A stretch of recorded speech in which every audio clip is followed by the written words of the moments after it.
नमस्कार छात्रों, आप सभी का हार्दिक स्वागत और अभिनंदन। आज के बौद्धिक सत्र में हम कपास या सूती तंतु के बारे में पढ़ेंगे। आपके सिलेबस में है इसकी निर्माण प्रक्रिया और विशेषताएं। तो आज हम पहले पढ़ेंगे सूती तंतु की निर्माण प्रक्रिया।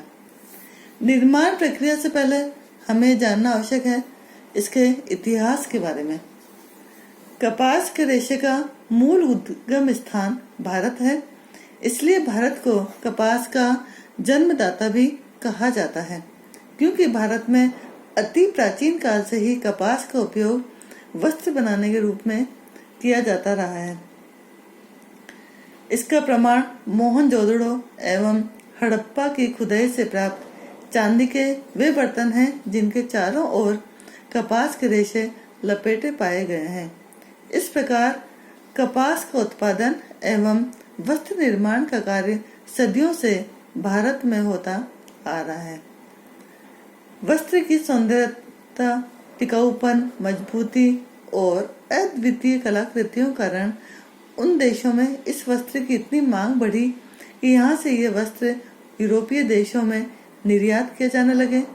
यूरोप वासियों में भी इस वस्त्र के अद्वितीय सौंदर्य, सरल रखरखाव, टिकाऊपन, मजबूती एवं विलक्षण गुणों के कारण सराहा गया और इसकी निरंतर मांग बढ़ने लगी।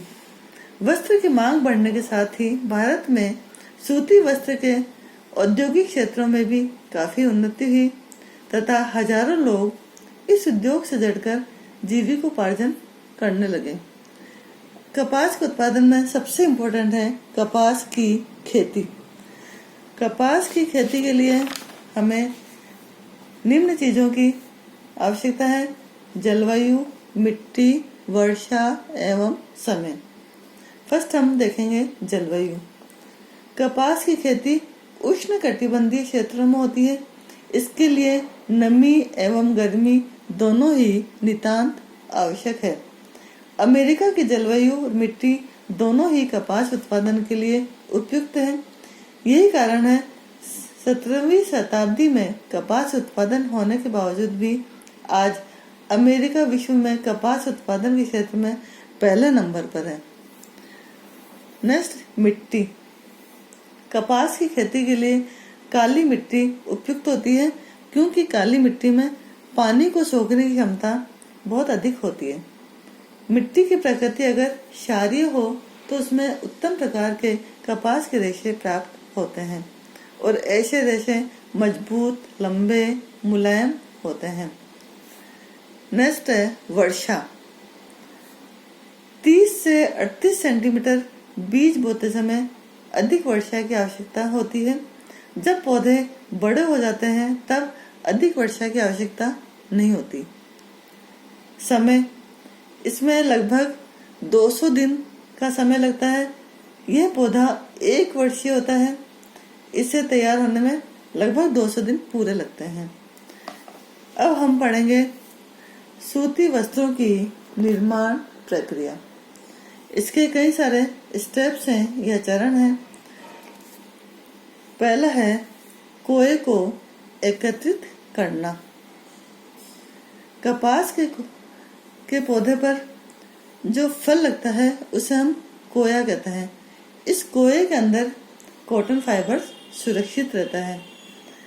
तो सब कपास के पौधे में सबसे इम्पोर्टेंट टेक्सटाइल के लिए है कोया। जब कोया पक कर तैयार हो जाते हैं तो ये फटने लगते हैं। फिर इन्हें हाथ से अथवा मशीन से तोड़कर एकत्र कर लिए जाते हैं। यदि उपयुक्त समय पर इन्हें नहीं तोड़ा गया तो धूप, धूलकण आदि से इनके रेशे पीले एवं गंदे हो जाते हैं। अतः ये आवश्यक है कि सही टाइम पर जैसे कोया फटे उन्हें तुरंत हमें तोड़कर इकट्ठा कर लेना चाहिए। नेक्स्ट है ओटना। ओटना का अर्थ है बिनौले अलग करना। कपास के कोये में बीज और रेशे दोनों ही उपस्थित होते हैं तो इन्हें ओटा जाता है। ओटने के कार्य हाथ अथवा मशीन दोनों के द्वारा होता है।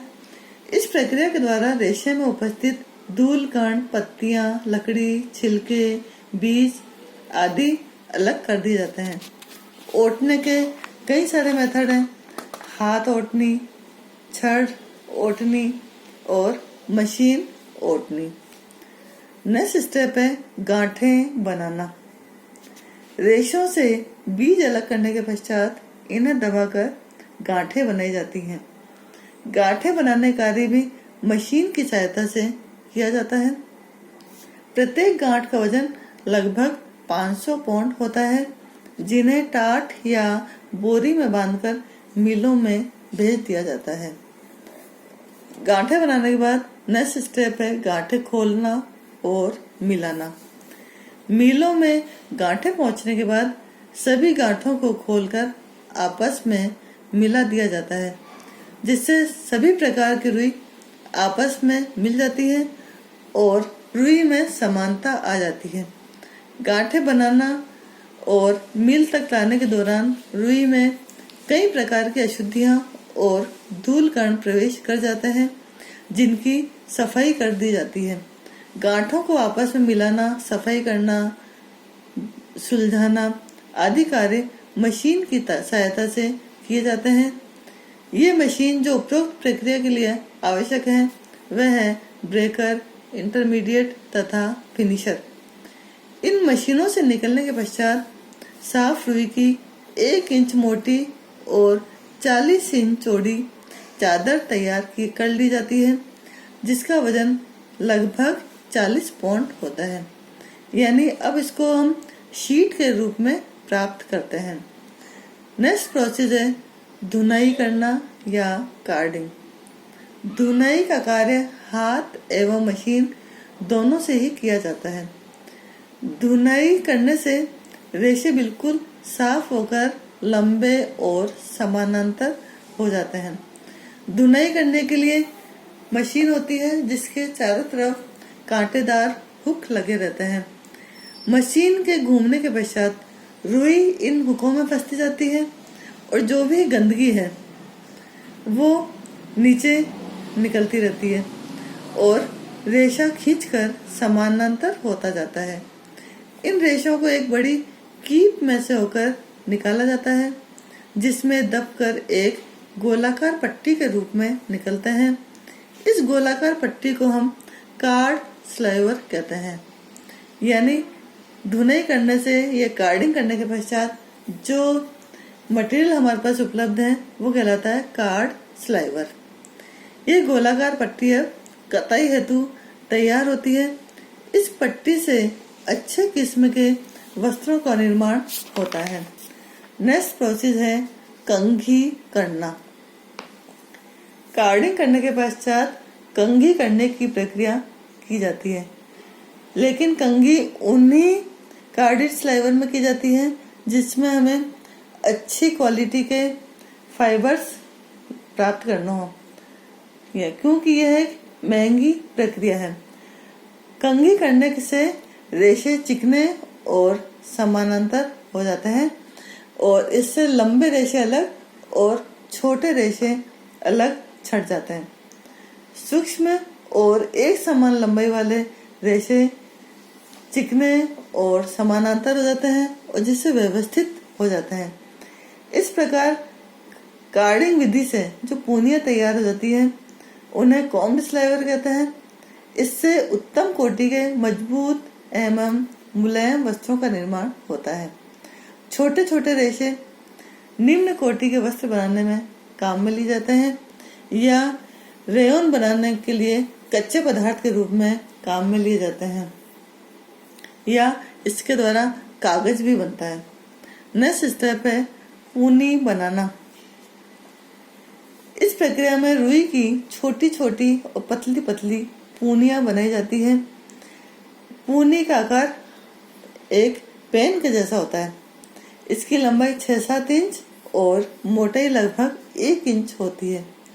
पूनी बनाने के लिए कार्ड स्लाइवर या कॉम्ब स्लाइवर को मशीन में से होकर गुजारा जाता है, जिससे मोटी पूनियां पतली पूनी में बदलती जाती है।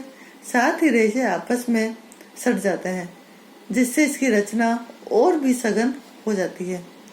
अब इन्हें रोलिंग फ्रेम पर चढ़ा दिया जाता है। इस प्रकार इस मशीन से महीन और लंबी पूनियों का निर्माण होता चला जाता है। इन पूनियों में थोड़ी ऐंठन भी आ जाती है, परंतु इनमें तनाव सामर्थ्य का भी अभाव होता है, यानी इनकी मजबूती अभी कम होती है, इसलिए जरा से झटके से ये टूट जाते हैं। नेक्स्ट और इम्पोर्टेंट स्टेप है कताई करना। पूनी निर्माण के पश्चात सूत की कताई हाथ अथवा मशीन दोनों के द्वारा की जा सकती है। मशीन में इन्हें कताई के यंत्र पर चढ़ाया जाता है। इस फ्रेम में तीव्र गति से चलने वाले रोलर्स लगे रहते हैं। इन रोलरों के बीच में होकर पूनियां गुजरती है, जिससे इनकी खिंचाई और बटाई भी होती जाती है। यानी खींचने के साथ साथ इसमें ऐंठन भी दिया जाता है। ऐंठन से ही तंतु मजबूत होता है। अंत में वांछित मोटाई का धागा तैयार हो जाता है। इन धागों को फिर बोबिन, स्पूल या लच्छी के रूप में समेट दिया जाता है ताकि ये उलझे नहीं। हाथ से कताई तकुआ या चरखा से होती है। आपने देखा होगा गांधी जी वाला चरखा, वो कताई वाला ही उपकरण है। इसमें लेकिन श्रम और शक्ति अधिक लगती है, इसलिए आजकल चरखे की जगह मशीन से कताई की जाती है। मशीन से ये कार्य कम समय में संपन्न हो जाता है। नेक्स्ट स्टेप है बुनाई। तैयार सूत से वस्त्र बुनने का कार्य किया जाता है। कई बार बुनाई से पूर्व सूत को रंग लिया जाता है, अन्यथा वस्त्र निर्माण के पश्चात इनकी रंगाई की जाती है। बुनाई प्रक्रिया में ताने एवं बाने के धागों का प्रयोग किया जाता है। विभिन्न प्रकार की बुनाई से वस्त्र में विविधता आती है, जैसे सादी बुनाई से लॉन्ग क्लॉथ, मलमल, कैम्ब्रिक आदि वस्त्र तैयार किए जाते हैं। 2 प्लाई यार्न सूत से या सूती धागे के साथ रेयन का रेशा मिश्रित करके स्काई सूट, बास्केटबॉल, फुटबॉल के यूनिफॉर्म तैयार किए जाते हैं। साटिन बुनाई से चिकने वस्त्र तैयार किए जाते हैं। यानी बुनाई में परिवर्तन करके हम फैब्रिक की संरचना में परिवर्तन ला सकते हैं। नेक्स्ट है परिसज्जा। परिसज्जा से तात्पर्य है वस्त्रों के बाह्य रूप को आकर्षक और सुंदर बनाना। वस्त्र बुनाई के पश्चात उन्हें विभिन्न विधियों से परिसज्जा देकर परिष्कृत किया जाता है। इससे वस्त्र सुंदर, आकर्षक एवं अधिक उपयोगी हो जाते हैं। इसकी गुणात्मक में भी काफी वृद्धि हो जाती है। सूती वस्त्र में जैसे स्टार्च देना, रोएं साफ करना, ब्लीच करना, मर्सराइज करना आदि परिसज्जाएं की जाती हैं। परिसज्जा में से वॉश एंड वियर, स्थायी प्रेस, स्थायी चमक, सिकुड़न रहित आदि वस्त्रों का निर्माण होता है। नेक्स्ट और लास्ट आपका स्टेप है रंगाई एवं छपाई। तैयार सूत को अथवा वस्त्र बनाने के पश्चात उन्हें विभिन्न रंगों एवं डिजाइन में रंगकर सुंदर और आकर्षक बनाया जाता है।